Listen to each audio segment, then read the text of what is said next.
It is a review of 'Bathukamma స్నేహితులకు విజ్ఞప్తి'. 'రవితేజ అన్న' ఈ మూవీతో కంబ్యాక్ ఇచ్చాడా లేదా అని తెలుసుకుందాం.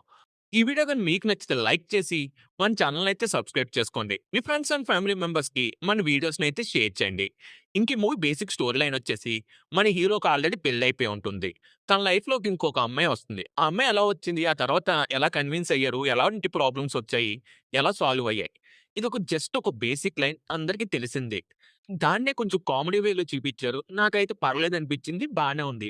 నవ్వుకోవడానికి బాగుంది. కొన్ని సీన్స్ అయితే కనెక్ట్ అయ్యాయి. ఓవరాల్‌గా సాంగ్స్ కూడా బాగున్నాయి. కొన్ని సీన్స్‌లో అయితే మూవీ అయితే చాలా ఫ్లాట్‌గా వెళ్తున్నట్టు అనిపిస్తది. కొన్ని సార్లు కనెక్ట్ అవ్వడం కష్టంగా ఉంటది. స్లోగా ఉండడం వల్ల నాకైతే ఓకే. పర్లేదు ఒకసారైతే చూడొచ్చు. మిగతా మూవీస్‌తో కంపేర్ చేసుకుంటే ఈ మూవీ అయితే మంచి కంబ్యాక్ అయితే ఇస్తదనుకుంటున్నాను. ఈ వీడియో గాని మీకు నచ్చితే లైక్ చేసి ఛానెల్‌ని అయితే సబ్స్క్రైబ్ చేసుకోండి. ఫ్యామిలీతో కలిసి చూడొచ్చంటే చూడొచ్చు. అడల్ట్ కంటెంట్ ఏమీ లేదు. ఈ వీడియో గాని మీకు నచ్చితే లైక్ చేసి మన ఛానెల్‌ని అయితే సబ్స్క్రైబ్ చేసుకోండి. మీ ఫ్రెండ్స్ అండ్ ఫ్యామిలీ మెంబర్స్‌కి మన వీడియోస్‌ని అయితే షేర్ చేయండి.